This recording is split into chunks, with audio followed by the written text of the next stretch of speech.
All right. Tell me what's happening with your back, what you've been doing, what your whole regimen's been. So, I mean, I think, it's been great for 3 years. I get a little lazy sometimes and then sort of poke myself. I have to keep doing the core stuff and stretching. So I've been okay about it. I've rode for 2 seasons with no real pain at all. Awesome. It's always there. And when I wake up in the morning, like for a little while, there's like a little twinge, but nothing radiating down my legs. Like the farthest it kind of goes is maybe my butt cheeks, and just in the morning. And it's been in that whole, rowing did not exacerbate it at all. I was fine. I did religiously all through last season when I was rowing, because your comment was, it's such an extensive motion that I need to do, or flexion, that I needed to work on extension. And so I did that series on my phone that you sent me, the lying on my stomach series. All last season. And I was just starting to get on the water, and I said to myself, hey, I need to get back into that habit again. And I was going to. I don't actually think it was the getting back on the water that triggered it, because I used the rowing machine all winter with no problem at all. Okay. But who knows? It is a little bit different. Like, one thing is, in the boat, you're balancing more, so it's a little bit less sort of solid. Here's what I really think it's about. I really think it's about, starting 2 weeks ago, I've been working at home, and I'm just grabbing whatever shitty couch or seat and sitting there for 8 hours a day. Period. Grand total, I probably am sitting in a soft chair for close to that every day.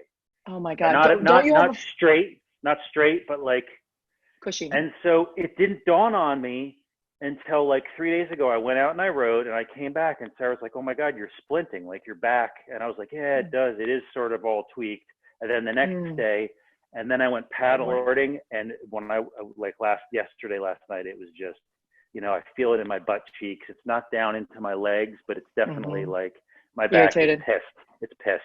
What about extension series? Are you doing that anymore? Did you try to I haven't. use that? No, I never started, and I didn't want, like, when I woke up this morning, I was like, oh my God, I have to stretch, but I just went back to the lying on my back, really just the flexion stuff, because remember, that's what didn't bother me when I was at my worst. Right. That was the only stuff I could do, and I figured, look, before I talk to Veronica, all I'm going to do is the stuff that I know is safe. Okay. So, yeah. like, flexing my lower back, and my core, and doing the and marching in place, marching, leg extensions, everything on my back. Okay. And then I really wanted to stretch my my hamstrings, because they get so tight. But it seemed, doing even one leg at a time with my leg out, it sort of feels like a no-no. I tried just lifting my leg up, but I can't get a good stretch on my own. That, you know what I mean? Lying on my back and just lifting my leg up and trying to pull it. Right. Don't do that, because those flexion moment arms that you're going to create are going to exacerbate and probably piss off the glute, sciatic, L5, S1 nerve more. So I kind of knew that. I heard you saying that, and I especially knew not to do like both legs at a time, bending over but I just didn't know what to do, because if my hamstrings get really tight, they get tight like that, and then it just pulls on everything, and that's no good either. Yeah. How about stretching? Have you, even though you haven't really done your home program as much, are you still doing stretches for your quads, your hip flexors, like the prone, all of that? Yep. Okay. Yeah, but I've been like doing it, a few times a week, I would say. Okay. All right. Number one. So you have a stand-up desk in your office, which is obviously closed. Is that correct or no? Correct. Right now, what I'm doing is this is my stand-up desk. Literally just today, I started on the counter. I'm just working on the counter with a box. I'm putting my laptop on this, and I'm standing. Perfect. That's what you should do for work, anyways. Yeah. But just wait. I have to say, everybody's all standing. But my back, usually, like when I'm not even hurt, if I stand on my feet too much, my back hurts. Yep. So that's when it's time to sit. So every 30 minutes, you change position. Put your foot up on a stool, so that once you bring your foot forward in sort of a little lunge, that will create more neutrality and reduce extension in your lumbar back. Okay. Yeah. So if you're standing and you just stick your foot like on a box, on a chair rung, we literally have a stool stool in our kitchen right here. So yeah, here we go. Look what's in our kitchen. Yeah. So there you go. When you're standing there, put one foot there, and then automatically that flexes your hip, it flexes your knee, it creates posterior pelvic tilt in your lumbar spine. It will reduce compression in the discs, which when you're at your worst, extension made it really bad. Remember? Way back when. Oh yeah, no, was not believe good. me, I remember. Yes. Yeah. So that will help to offset it. And then every 30 minutes, just set a timer. If you've got an Apple Watch or you have a timer in your kitchen or something like that. One cheap version that you can do, I bought one of those hospital tray tables that is on a roller from Amazon for $80. That's what I use in my office. And I actually brought it home since I'm working from home now. And that thing, you can rise, you can make it go up and down really quickly. If you're using a laptop, boom, it's just right there. That's a really great option if you don't want to bring home. Stand-up desks or whatever are pretty bulky and they're heavy and they're expensive. So that's just an option. I'll show you a picture of it. I'll shoot you a link from what Amazon has. Perfect. So, thank you. So this is what I'm kind of stuck with, that thing right there. Mm-hmm. There's an ottoman, so I put my feet up. I don't know if that's good or bad. I like that you have a pillow there to help increase your lumbar extension. Well, I only just put that there, to be honest with you. Then there's this one. Mm-hmm. And this is an awful chair. Look who's in this chair. Aww. Look how he has his head on that. How is that comfortable to have your head on like an arm? It's hilarious. It's padded. The kitchen table. We have. Can you see that? These padded, this back. Okay. Sit there. Yeah. Okay, good. So it's padded, which is fine. It doesn't look too cushiony. And then with your back leaning against the backrest, move your head back a little bit and your arms forward. Okay, that's actually pretty good. Your knees are a little bit higher than your hips, which is not ideal. Scoot forward a little bit with your feet on the ground. Just move your back away from the backrest. And then arch your back into anterior pelvic tilt. So you're gonna sit up super tall, and then slouch, sit back on the tailbone, posterior pelvic tilt, and then sit up tall again, arch, and hold that arch, pretend that you're typing on the keyboard, sitting right in the middle of the seat. Yep, do that for 15 minutes, and then scoot your butt back, lean your back up against the backrest, and then type again. Right, okay. So that's an option for a workstation for you at the kitchen table to sit, but then every 30 minutes or maybe even an hour would be realistic, is just to stand up and move over to the countertop with that elevated box. But that works. I like that chair better than any of the other ones you showed me, unless you were in those other chairs for only half-hour tops. They're too soft, Half-hour tops, like a couple times a day. I can sit there for 20 minutes or something, or a half hour, like morning and night, or a half hour. But my thought is that while you're doing it, your laptop's probably on your lap, so then you're looking down. Oh yeah, you're in even more flexion. You don't have this station where you're level. You need. I'm sitting right now, but as soon as I stand up, I just have to put like a cookbook underneath, and then I can elevate. And this is how I work, just right here. So those chairs that you have are too soft to be in a prolonged position of time. But that's a great observation. That's been the change. All right. Workstation. Now, is crossing my legs bad? That's why I was showing you that. For a little while, or? I do it all the time. It's sort of part of my natural.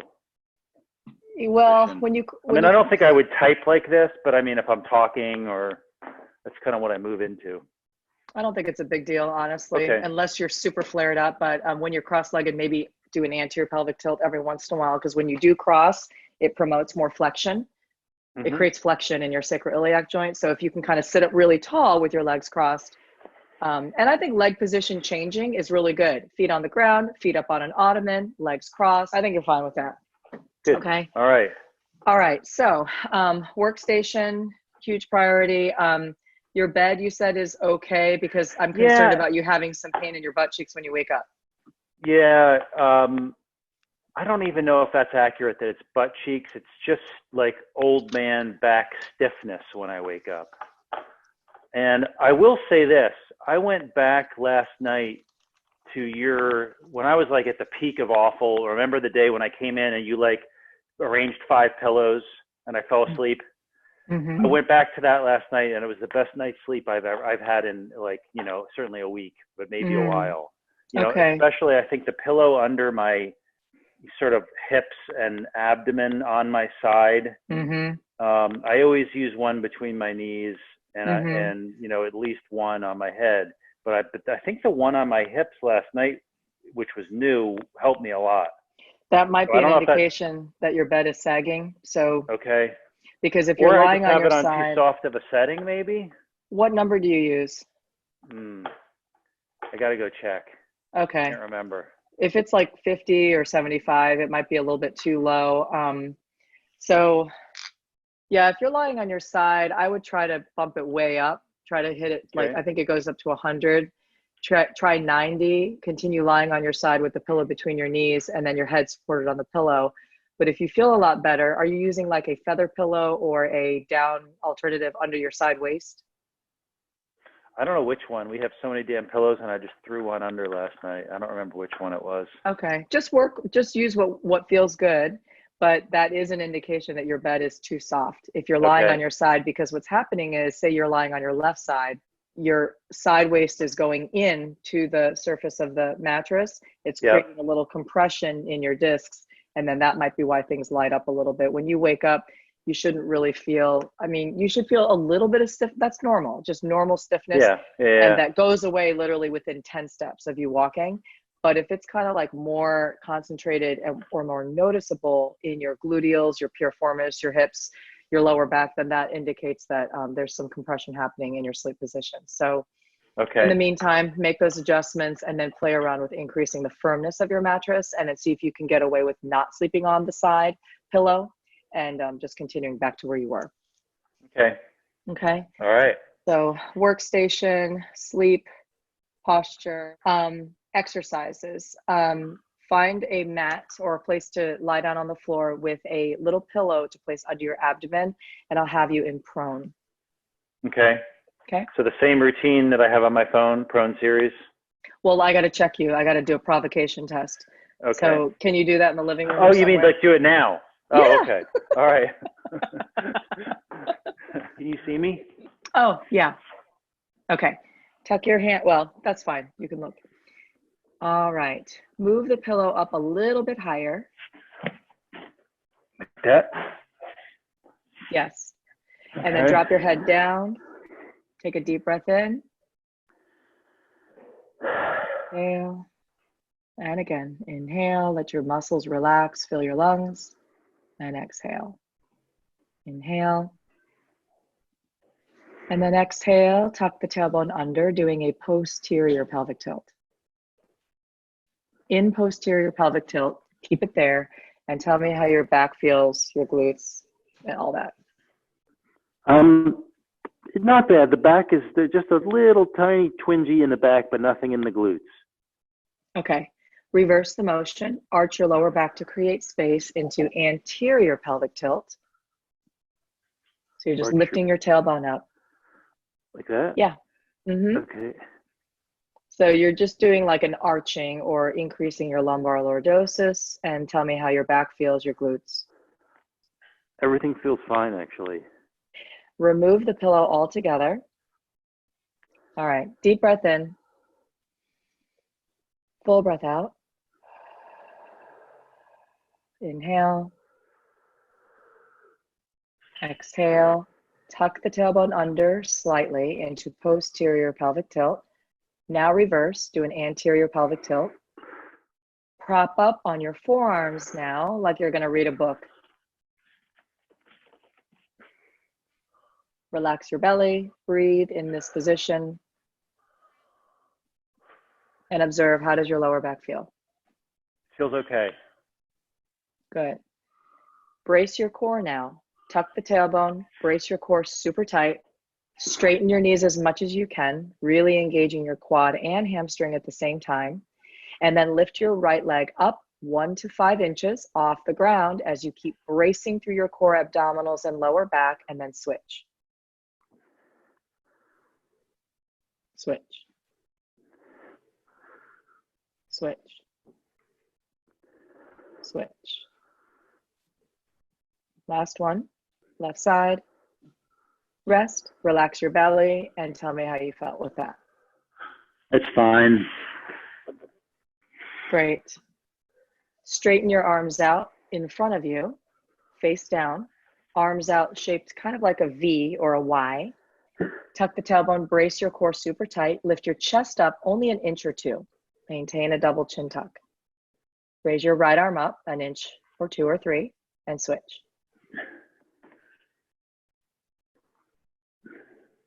Alternate 6 to 8 reps without moving your spine at all. Keep your core on. Breathe.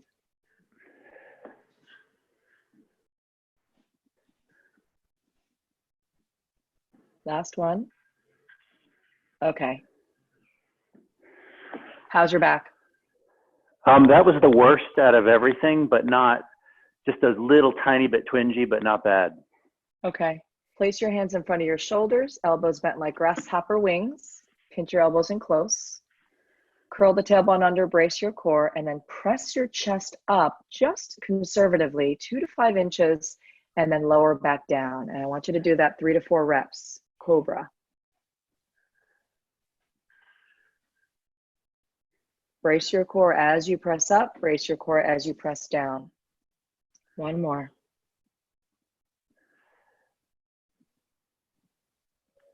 Okay, how did that feel in your back? Good. No pain? Nope. Okay, Cobra. Now, straighten your arms out long, legs are out long. Press your palms down, press your feet down. Lock your elbows, lifting your elbows up off the mat.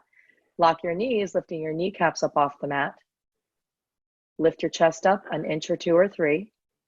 Tuck your tailbone, brace your core. Raise your right arm and your left leg at the same time. Switch. Switch. Do 10.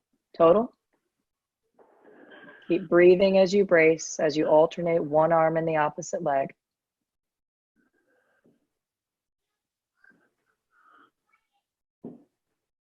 And rest. How is that? Good. Great. Sit back, way back, open your knees wider. Try to drop your hips down towards your heels. Really give yourself a good flexion stretch, and also a good opportunity to stretch your hips and your knees. Does this hurt your back at all? Nope. Okay. Rise up onto all fours, hands under shoulders, knees under hips. Round your spine into cat. Reverse. Cow. Cat. Cow. Keep going and tell me how your spine feels. Feels good. It feels like a good sort of stretching out. Doesn't hurt. Great. Do you do this one regularly or just every now and again? I do. No, I do it pretty regularly. Yep.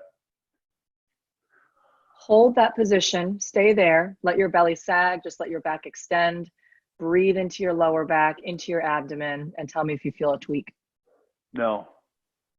Good. Find neutral, tuck your toes forward towards your shins, stick out your chest more so that your thoracic flattens a little bit. Stick out your chest more. Yeah, there we go. Okay. And keep your head elevated to the height of your spine with that double chin tuck. And lift your knees. Hold.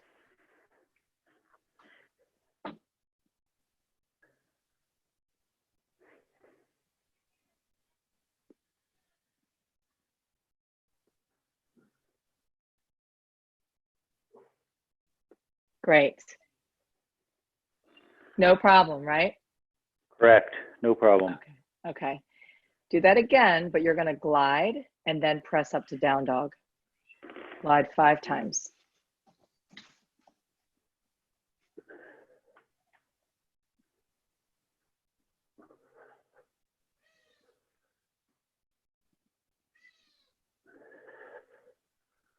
Press hips up to the sky. All right, now, bend your knees a lot and really lift your tailbone up. So you're gonna bend your knees a lot more so that you're moving your stomach towards your thighs. Okay, keep those knees super bent because what I'm looking for is a straight spine, but your hamstrings have really gotten tight. So what I want you to do in this position, do you feel okay? Yep. Walk the dog gently. Really gently straighten one knee as you bend the other knee a lot, and then switch. Move slowly. And this is the only, this hamstring stretch, as long as your lower back doesn't feel tweaky. Is that where you feel it is stretching through the whole posterior chain? Yep. How's the lower back? Good. Great.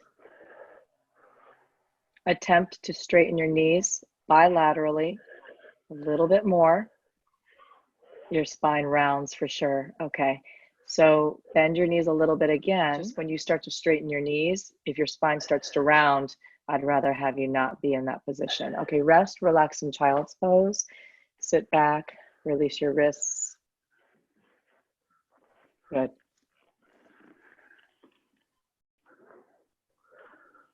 Cat cow, down dog prep with glides, downward facing dog modified with bent knees is all safe, all good. And that will be a way for you to be time efficient in terms of keeping your core strong and stretching the posterior chain.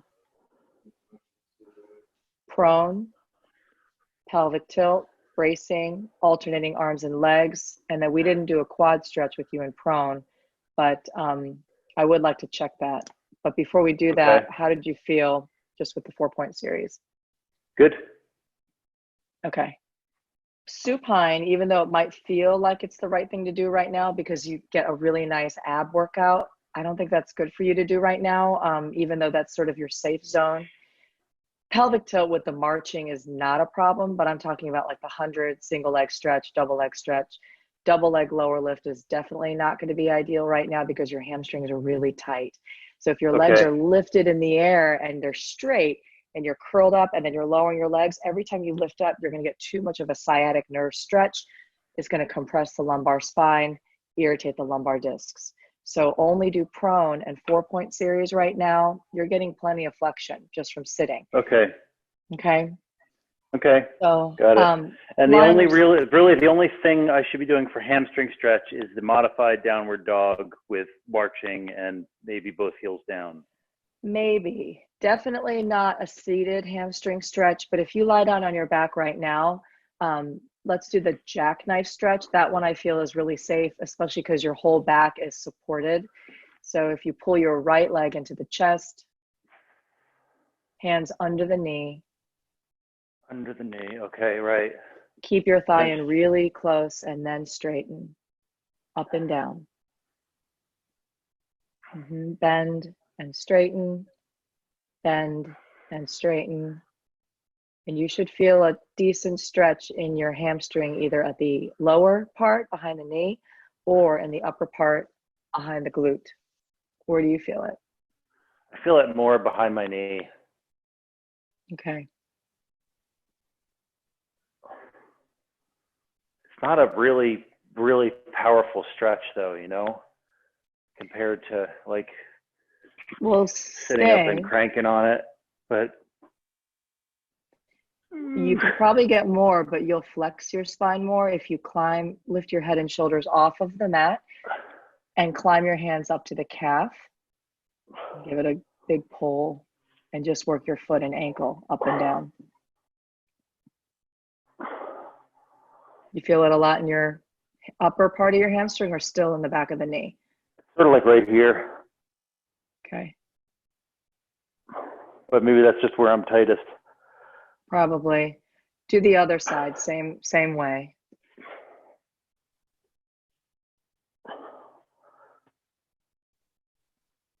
Just working your foot and ankle. Do you feel it more in the back of the knee or the back of the glute? Yeah, like right here. Okay, it's in a different spot. All right. Cross your right ankle over your left knee and do that figure 4 stretch. Okay, yeah. Yes. And then gently pull that left leg in.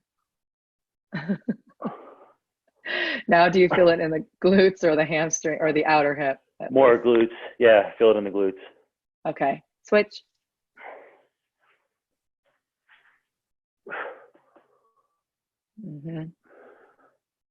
Okay. Same thing, glutes, hip. Yep. Okay. Rest your feet down onto the mat. Open your feet mat width apart, reach your arms out into a T, and then rock your knees over to the right, way over, and turn your head to the left. You feel that in your left lower back, your left thigh, rib cage. You're gonna think I'm crazy, but it's my right glute. Okay. Brace your core, switch sides. Knees go left, head turns to the right. Drop those knees way down towards the ground, and then where is it? Lower back. Okay. Feel like a little discomfort, vulnerability, pain? No, just stretch. Okay. And then brace your core, imprint one vertebra at a time, roll the knees over to the right again. And now your legs are stacked, but do you still feel it in the right glute or more in the back? Yeah, the back's coming in more now. Okay. And then power through your core, your obliques to switch sides. Same thing. Do you feel it in lower back?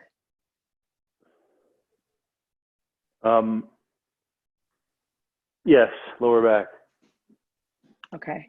And then return back to the center. Flip over onto your stomach. I'm going to just observe your quadricep and psoas stretch. Tuck your left arm underneath of your forehead. Reach your right arm back for the ankle. Okay. So breathe here into the knee, the thigh, the hip, and tell me how you're feeling.